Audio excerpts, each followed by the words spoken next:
नमस्ते, हाय, हेलो, कैसे हैं आप सब। चलिए कहानी शुरू करते हैं। जहाँ माया जीरोलॉजिस्ट लेकर पढ़ रही थी और पुष्पा भूगोल यानी ज्योग्राफी लेकर पढ़ती है, वही संगीता डॉक्टरी की पढ़ाई कर रही होती है। कॉलेज ख़त्म होते ही माया की शादी हो जाती है और वही पुष्पा की शादी टालने की पुष्पा बहुत कोशिश करती है और अपने करियर को बनाने की, लेकिन उसके पिता के सोर्सेस अच्छे थे जिसकी वजह से उसकी भी शादी अच्छे घर में हो जाती है। उसका पति एक लॉयर होता है जिसकी वजह से उसे शुरुआत में लगता है कि इतनी परेशानी नहीं होगी और उसने शादी के वक्त अपने करियर के बारे में बताया होता है।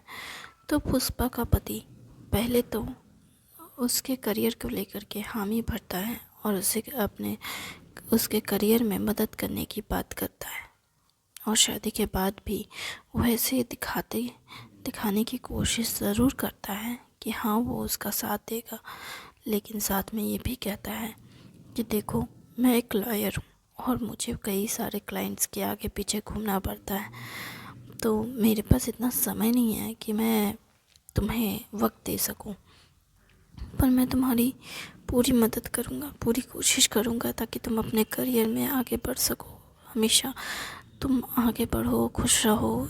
ये सारी बातें करता है। वो उससे बहुत प्यार भरी और खुशी भरी बातें करता है, जिसकी वजह से पुष्पा, जो कि अपने पहली रात में अपने पति को अपने पास तक नहीं आने दे रही थी, वो अपने पति की ये अच्छी बातों को सुन उसके प्यार भरी शब्दों में खो जाती है और अपने पति को अपने पास आने देती है। वो मानने लगती है कि उसका पति सच में बहुत अच्छा इंसान है और कुछ वक्त के लिए वो घर की परेशानियाँ, जो कि उसकी माँ, जो कि शादी हुए नई बहू घर में जाती है, जिस वजह से घर में भी नई बहू का स्वागत ज़ोर शोर से होता है और ये सब प्यार मोहब्बत में वो एकदम से जैसे खो जाती है और वो अपने करियर को जैसे भूल ही जाती है। उसके सपने उसके घर के आंगन में कहीं दफन हो चुके होते हैं और वो उस आंगन को कोड़ने की हिम्मत, कुरेद कर अपने सपनों को जिंदा करने की हिम्मत नहीं रखती, क्योंकि जैसे वही उस सपनों को भूल चुकी थी। और ऐसा इस वजह से हुआ क्योंकि वो अपने पति से बहुत प्यार करने लगी थी। वो उसके लिए सुबह शाम दिन रात उसके लिए अच्छे अच्छे खाने बनाना, उसके कपड़ों का ख्याल रखना, उसके लॉयर वाले कोट को संभाल कर रखना उसे बहुत अच्छा लगता था। जब उसे कोई लॉयर की बीवी कहता था, उसे बहुत खुशी होती थी। जब कोई उसे मैडम मैडम करके बुलाता था, वो बहुत खुश होती थी। उसे ये टैग बहुत अच्छा लगता था। वो अपनी ज़िंदगी में इससे ज़्यादा खूबसूरत पल शायद ही उसने कभी महसूस किया हो। वो इतनी खुश थी कि वो उस खुशी में झूमने लगी थी। वक्त बीतता जाता है। वक्त के साथ उसके घर एक नन्हा सा मेहमान भी आता है। पुष्पा की ज़िंदगी बहुत अच्छे से गुजर रही थी। शादी के साल भर होते ही उसकी ज़िंदगी खुशियों से बीत रही थी। इधर माया की ज़िंदगी भी कुछ खास अच्छी नहीं थी। शुरुआत पे उसकी शादी जिस इंसान से होती है वो बड़ा व्यापारी होता है। कपड़ों का व्यापार करना उसकी ख़ानदानी पेशा होता है। उसके पिता ने ही अपने ख़ानदान के हिसाब से उसके लिए रिश्ता देखा होता है। उन दोनों की ही भले अरेंज मैरिज हो, लेकिन माया और पुष्पा दोनों की सोच बड़ी अलग थी। माया जहाँ अपने पिता की सोच के साथ एग्री करते हुए शादी करती है, सिर्फ इस वजह से क्योंकि उसके पास बहुत पैसा है, बड़ा व्यापारी है, दुनिया भर में उसका बिज़नेस फैला हुआ है और वो इंटरनेशनल लेवल पे वर्क करता है और उसे इस बात से बहुत खुशी होती है कि मेरा इतना अमीर घर में मेरी शादी हुई है। क्योंकि उन दोनों दोस्तों में चाहे कितनी ही बनती हो, लेकिन वो दोनों ही एक दूसरे को नीचा दिखाने में कभी कोई कमी नहीं छोड़ते थे। और इसलिए माया हमेशा अपनी अमीरी का शो ऑफ करती थी जब भी वो अपने मायके आती थी, ताकि वो पुष्पा और उसकी माँ पियाली को ये एहसास दिलाए कितने अमीर और कामयाब इंसान से हुई है।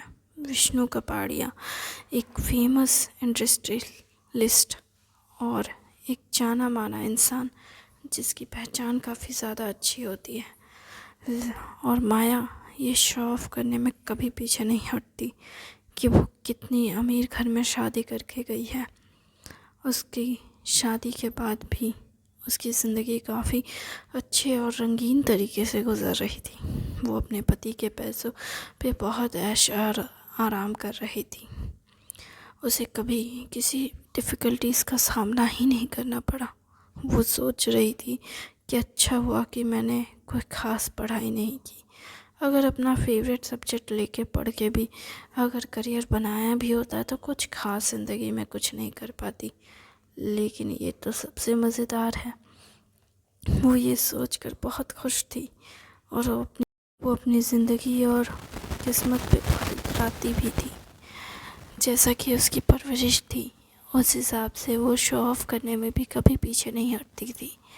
अपने पति के परिवार और रिश्तेदारों के सामने वो दिखावा करने में और बनावटी बातों में महारत हासिल करी रहती थी। उसके पति को ये सारी चीज़ें पसंद नहीं आती थी। वक्त के साथ साथ वो अपनी पत्नी के चरित्र को जान उसे रोकने और टोकने लगा। उसे कहने लगा कि ये सब करने की ज़रूरत नहीं है, कभी कभार दिखावा ठीक है लेकिन हमेशा दिखावा करने की ज़रूरत नहीं। मेरे जैसे बिजनेसमैन को दिखावा नहीं करना चाहिए और ना ही मैं चाहता हूँ कि तुम मेरी पत्नी होते हुए ऐसी दिखावे भरी ज़िंदगी जियो। हमें दिखावे की ज़रूरत नहीं है। पैसा दिखावे के लिए नहीं होता, पैसा ज़रूरत पड़ने पर दूसरों के काम आने के लिए होता है। खुद के और दूसरों के काम आए इसलिए होता है। उसका पति उसे बहुत समझाता है विष्णु, और उसे ज़िंदगी में एक सही इंसान बनने की कोशिश करवाने की कोशिश करता है, लेकिन वो किसी की बात नहीं सुनती। वो बस अपनी मन की करती है और आए दिन महीने भर में पैसा खर्च करती रहती थी। अपने पति के एटीएम कार्ड को इतना खर्च करती थी जितना कि वो सोच भी नहीं सकता था। और एक वक्त आया जब उसकी कंपनी में कुछ उतार चढ़ाव आए, प्रोडक्शन की कमी होने लगी। लॉकडाउन भी लगने के बाद कमी और ज़्यादा बुरी हो गई थी। कंडीशन उसकी फैक्ट्रीज़ की कम ख़राब हो गई थी। धीरे धीरे वक्त के साथ उसे वर्कर भी कम करने पड़े। जॉब से बहुत सारे लोगों को निकालने की वजह से उन लोगों की बातें भी सुननी पड़ी। उसे बहुत सारी चीज़ों से गुज़रना पड़ रहा था और इस सब में वो बहुत फ्रस्ट्रेट हो रहा था। उसकी ज़िंदगी एकदम से ऊपर नीचे हो रही थी और उधर उसकी पत्नी शॉपिंग पे शॉपिंग किए जा रही थी। ऑनलाइन का ज़माने में वो ऑफ़लाइन शॉपिंग छोड़ ऑनलाइन में घर बैठे सामान पे सामान ऑर्डर करती रहती थी। पैसे जैसे जैसे गर्म होते गए वैसे वैसे उसके पति का पारा भी गर्म होने लगा। वो चीखने चिल्लाने लगा, उस पे हाथ तक उठा दिया एक बार तो गुस्से में। झगड़े इतने बढ़ गए थे कि वो उस चीज़ को संभाल ही नहीं पा रही थी। फिर आखिर में अपने घर गई। पहले झगड़े के बाद ही पहले तो गई थी, लेकिन उस टाइम पे उसकी माँ ने उसे समझा दिया कि गलती तुम्हारी है, तुम्हें दिखावा करने की ज़रूरत ही क्या थी। तुम्हारे पति के पास पैसा है, इसका ये मतलब थोड़ी ना है कि तुम इस तरह से दिखावा करो। लेकिन वो अपनी माँ को ही उल्टा सीधा कहने लगती है। वो कहती है, आप भी तो दिखावा करती थी, आपने भी तो दिखावा किया अपनी ज़िंदगी भर। आप पापा से किससे प्यार करती हैं? क्या आपने ये बात कभी पापा से कही? मुझे तो लगता है कि आपने कभी नहीं कही। इनफैक्ट आपने कभी शायद उन्हें प्यार भी नहीं किया। आपकी भी अरेंज मैरिज हुई थी और आपने भी उस रिश्ते को बस दिखावे की तरह निभाया है। आप जो मुझसे इतना कुछ कह रही हैं, क्या आप खुद उस रिश्ते के साथ इस रिश्ते में अपने और पापा के रिश्ते में खुश हैं? बताइए ना। और मैं तो बहुत खुश हूँ। मेरे पति इतना पैसा कमाता है, मैं उसके पैसे खर्च कर सकती हूँ, मैं जो चाहे वो ख़रीद सकती हूँ। आपको तो एक एक रुपया खर्च करने से पहले सोचना पड़ता था, इसलिए तो आपने जॉब करनी शुरू की, ताकि आप अपने पति के पैसे ना खर्च करके अपने पैसे कमा के अपने पैसे उड़ा सकें। क्या मैं नहीं जानती कि आप अपने पैसों क्यों आपने जॉब करनी चाहिए? हाँ, क्या मैं नहीं जानती? आपने इसलिए जॉब करने लगी थी ताकि आप अपने पैसे उड़ा सकें। आप प्याली की माँ की तरह मेरे घर में बैठकर मेरी देख रेख नहीं करना चाहती थी। आप हम भाई बहनों के से उब गई थी, आप इस रिश्ते से उब गई थी, इसलिए आप जॉब करके अपना मन बहलाना चाहती थी। क्या पता किसी और के साथ। इस बात को सुनते ही उसकी माँ उसे खींच करने में मारती एक थप्पड़ और उसे कहती है, तुम बहुत ज़्यादा नहीं बोल रही हो? तुम्हें क्या पता कि जॉब क्यों करना चाहिए? हाँ, ये सही है कि मुझे तुम्हारे पापा के पैसों पे अधिकार जमाने का मन नहीं था। मैं एक स्वाभिमानी इंसान थी। स्वाभिमानी? माय फुट, आप किस स्वाभिमान की बात करती हैं? हाँ, किसी के इर्द गिर्द घूमना, किसी की चमचागिरी करना, ये स्वाभिमान होता है क्या? उसकी माँ हंसने लगती है इस अपनी बेटी की बात सुन और कहती है, तुम्हें ये सब समझ नहीं आएगा। बस इतना समझ लो कि तुम्हारे पति का भी बुरा वक्त चल रहा है और तुम्हें अपने पति का ख्याल रखना चाहिए, उसका सम्मान करना चाहिए, उसका साथ देना चाहिए, उसके पैसे खर्च करने के बजाय। और हाँ, मैं जानती हूँ कि तुम्हारे पति ने गलत किया तुम पर हाथ उठाकर, लेकिन अगर तुम अभी खुद को नहीं रोकी और अपने रिश्तों को नहीं समझा और नहीं संभाला तो शायद से आगे और भी बुरा हो सकता है। वो ये कहकर अपनी बेटी को उसके घर विदा कर देती है। जब वो अपने घर जाती है तो वो अपने पति से नज़रें नहीं मिलाती है। वो शांत रहती है, चुपचाप। वो अपने पति से ज़्यादा बातचीत या मिलना जुलना नहीं करती। इनफैक्ट वो ज़्यादा पैसे भी अब खर्च करना बंद कर चुकी होती है। उसके पति बहुत ज़्यादा उससे, हालांकि विष्णु काफ़ी वक्त तक अपनी पत्नी की ओर ध्यान ही नहीं देता है। जब वो अपने घर के बालकोनी में खिड़की की तरफ देख पंछियों को उड़ता हुआ शांति से देख रही होती है, तब भी वो अपनी पत्नी की ओर ध्यान नहीं देता है। वो अपने बिज़नेस को स्टेबल करने की कोशिश कर रहा होता है, लेकिन आए दिन उसके बिज़नेस में उतार चढ़ाव की वजह से वो बहुत ज़्यादा फ्रस्ट्रेट हो रहा होता है, गुस्से से परेशान हो जाता है। इस फ्रस्ट्रेशन में वो काफ़ी बार अपनी पत्नी पे अपना गुस्सा निकालता है। इस सब में वो बहुत ज़्यादा माया डर चुकी होती है और वो अपने डर को बयां भी नहीं कर पा रही थी अपने माता पिता से और ना ही किसी और से। विष्णु की माँ अपनी बहू को जब देखती है तो वो समझ जाती है और फिर वो उससे कहती है कि देखो, ये आदमी थोड़ा गुस्सा होते हैं लेकिन इसमें कोई बड़ी बात नहीं है। तुम बस अपने ज़िंदगी को एक बच्चे के बारे में सोच लो। वो ऐसे बार बार बच्चे की बातें कर रही होती है तो माया सोच में पड़ जाती है, क्या सच में हमारा रिश्ता इससे ठीक हो सकता है? क्या ये सबसे बेस्ट ऑप्शन है? हालांकि वो इस बारे में ज़्यादा श्योर नहीं होती है, क्योंकि वो इस मामले में अपनी बेस्ट फ्रेंड से बात करने के बारे में सोचती है। वो फिर प्याली को कॉल करती है। प्याली पहले तो कॉल उठाती नहीं है क्योंकि वो घर के काम में व्यस्त होती है। अपने बच्चे को रोता हुआ और अपने बच्चे को संभालने में और घर की चीज़ों को संभालने में वो इतनी व्यस्त होती है कि उसे कॉल की तरफ ध्यान ही नहीं दिया होता। फिर जब वो घर के काम को ख़त्म करती है और बच्चे को संभाल रही होती है तभी वो अपने फ़ोन को लेती है और फिर जब वो देखती है कॉल लॉग में अपनी दोस्त का नाम, तो वो पहले तो बहुत हैरान होती है, उसके बाद फिर फ़ोन करती है। माया तुरंत फ़ोन उठाती है और फिर कहती है माया डरी सहमी आवाज़ में, कैसी हो तुम। हालांकि माया की आवाज़ भले सहमी सी हो, लेकिन वो जाहिर नहीं करती है।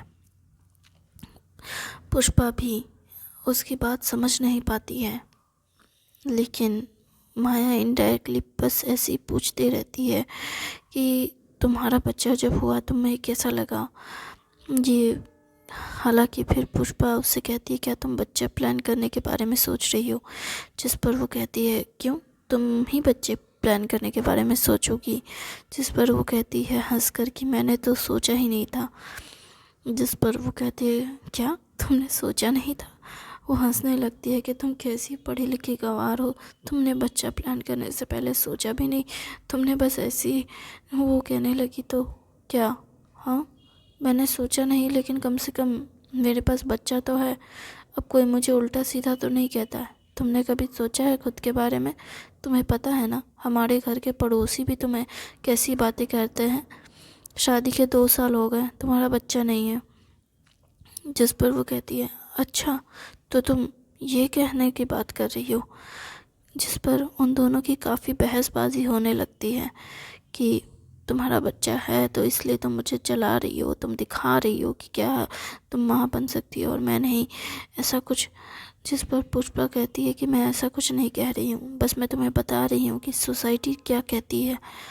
जिस पर वो कहती है कि मैं सोसाइटी की क्यों सुनूँ, हाँ मैं अपने दिल की सुनूँगी। मेरा मन करेगा तो मैं बच्चा लूँगी, नहीं मन करेगा नहीं लूँगी। कौन होता है जो मुझसे ये कहेगा कि मैं ये करूँ या वो करूँ। ये मेरी बॉडी है, मेरी मर्ज़ी है, मैं क्यों सुनूँ किसी की। वो ऐसे चिल्लाने लगती है, चीख चीख करके बोल रही होती है। जिस पर पुष्पा पहले तो फ़ोन काट देती है और माया चिल्लाती रह जाती है। माया चिल्ला चिल्ला कर बस बोलती है मैं किसी की नहीं सुनूंगी, मैं किसी की बात नहीं मानूंगी, कोई मुझे कंट्रोल नहीं कर सकता, मैं किसी के आगे नहीं झुकूंगी। कोई क्यों मुझे कंट्रोल करने की कोशिश कर रहा, क्यों अपने हिसाब से मुझे चलाने की कोशिश कर रहा, मैंने किसी का क्या बिगाड़ा है, किसी ने मुझे क्यों। वो चिल्लाती रहती है, लेकिन पुष्पा ने तो पहले ही फ़ोन काट दिया। और जब वो नोटिस करती है कि फ़ोन पहले कट चुका है तो वो और ज़्यादा गुस्सा हो जाती है और फ़ोन को पटक देती है। फ़ोन जैसे ही पटकाता है फ़ोन का स्क्रीन टूट जाता है। टूटे हुए स्क्रीन को देखकर वो और ज़्यादा रोने लगती है, क्योंकि एक यही तो था जिसकी वजह से वो अपने परिवारजनों से बात कर रही थी, थोड़ा बहुत ही सही अपना दिल हल्का कर पा रही थी। वो उस टूटे हुए स्क्रीन को देख बहुत ज़्यादा रोने लगती है। वो रोती रहती है रोती रहती है। उसके पति शाम जब आता है तो टूटे हुए फ़ोन को देखता है जो एक कोने में गिरा होता है कमरे में, और फिर अपनी पत्नी की ओर देखता है और कहता है तुम तो मरे हुए फूल की तरह लगती हो, तुम्हें क्या हो गया है, हाँ तुम ऐसे क्यों हो। फिर वो कहती है कुछ, लेकिन उसकी आवाज़ इतनी धीमी होती है कि उसके पति को कुछ सुनाई नहीं देता है। और उसके बाद फिर वो अपनी इच्छा से उसके साथ संबंध बनाता है, जिस पर इस सब में माया की कोई इजाज़त नहीं होती है। माया भी कुछ नहीं कहती है। हालांकि इस सब के बाद उसकी मुँह से एक आवाज़ निकलती है और वो कहती है तुम्हारी माँ हमारा बच्चा देखना चाहती है। जिस पर वो कहता है क्या सच में, अच्छी बात है अगर तुम माँ बन जाती हो तो, वैसे भी कुछ नहीं तो कुछ तो काम आ सकती हो ना। ये कहकर वो बिस्तर से उठ जाता है और माया वहीं पे जैसे सुन से पड़ी रहती है। वो कुछ नहीं कहती, वो सोच में पड़ जाती है आखिर ये सब कैसे हुआ, क्या हमारा रिश्ता हमेशा से ऐसा ही था, मैं क्या करूं। फिर वो नहा कर आता है और कहता है तुम्हारा कल फ़ोन दूसरा चेंज कर दूंगा, तुम आराम करो, ये कहकर सो जाता है।